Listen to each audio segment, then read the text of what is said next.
So I just got back from Singapore, and honestly, I saw something that I just can't stop thinking about. It really seems like the government there has built a system, a machine, specifically designed to make its average citizens, well, incredibly wealthy. And today, we're going to pull back the curtain and see exactly how this machine works. Okay, let's get into it. So let's start with this number right here, 7.5 billion Indonesian rupiah. That's about 460,000 US dollars. And that is the average net worth of a single adult in Singapore. And get this, we're not talking about the super rich here. This is the average for everyday people. Teachers, nurses, project managers. So, you have to ask, right?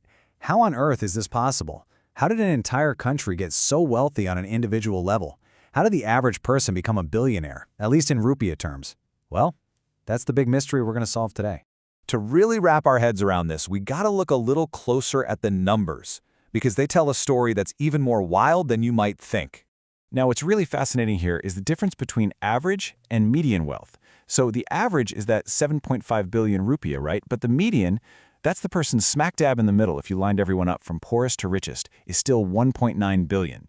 This is so important because it proves this isn't just a handful of billionaires throwing off the numbers. The person literally in the middle is still a rupiah billionaire. And just to put that in perspective, these numbers are about 25 times higher than what you'd see in a country like Indonesia. So what is the secret sauce? It's really easy to just point to the usual reasons for Singapore's success, but you know what? Those answers don't really solve this particular mystery. We always hear about the low corruption, or how it's a small country that's easy to manage, or its massive trade surplus. And look, all of those things are true.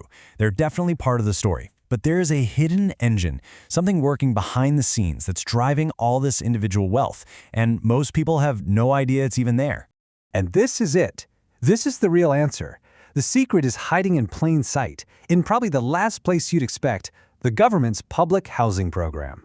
It's called the HDB, which stands for the Housing and Development Board. And its mission, well, it goes way beyond just putting a roof over people's heads. The HDB's official purpose is all about nation building, creating social stability, and, here's the key for us, distributing wealth directly to the people. And this slide really shows you the fundamental difference in thinking. You see, most public housing programs, like the one in Indonesia, have a pretty simple goal: just help people afford a home. But Singapore's program, it's playing a completely different game. From day one, it was designed to build the personal wealth of its citizens through owning property. Okay, so how does this wealth-building machine actually work in the real world? Let me walk you through an actual example, and you'll see just how powerful it is. The whole thing starts with one simple, incredibly powerful idea: a massive government discount.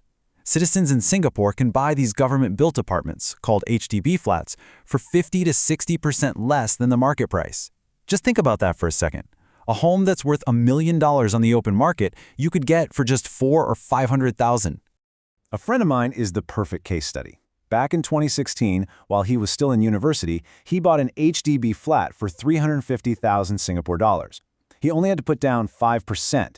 He didn't have to make another payment until the building was actually finished in 2020. That's when his mortgage started. Now, fast forward to 2026, that same apartment is worth $850,000. That's a $500,000 profit on almost no money down. So you see, this isn't just a little help. For a regular person just starting out, this is totally life-changing. It's like the government is handing you a winning lottery ticket. You pay a tiny amount for just a few years, and in return, you get an asset that has exploded in value, creating hundreds of thousands of dollars in wealth, basically out of thin air. But hold on, because the wealth generation doesn't even stop there. The system has another layer to it, a feature that some people have called an unlimited money glitch. Here's how it works. See, to stop people from just flipping these properties, you have to live in your HDB flat for a minimum occupation period, usually about 5 years. But after that's done, you're free to move out. So what do a lot of young people do? They just move back in with their parents for a while and rent out their HDB flat. And because they bought it for such a huge discount, the rent they can charge is almost always way higher than their monthly mortgage payment. So what's the result? Pure passive income from an asset that's going up in value that someone else is paying off for you. So that's the story for one person. But when you zoom out and you see the effect this has across the entire country, wow, that's when you really see the true genius of this idea.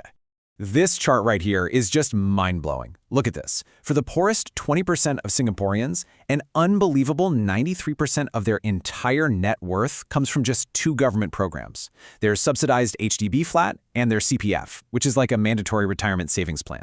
Only 7% comes from anything else. This isn't a safety net. The government is actively, intentionally building the wealth of its citizens from the ground up. And that right there, that's the big takeaway. The core philosophy behind Singapore's economic miracle isn't just about giving people a service like housing. It's about empowering every citizen by turning them into an owner, a stakeholder in the country's success, with a real appreciating asset that creates a rock-solid financial foundation for the entire middle class. This whole system leaves us with a really deep and powerful question, one that kind of challenges how most of us think about all of this. Should a home just be a roof over your head, a basic need? Or can it, and maybe should it, be a productive asset, an economic engine designed from the start to build wealth for the average person? It's a really powerful idea to think about.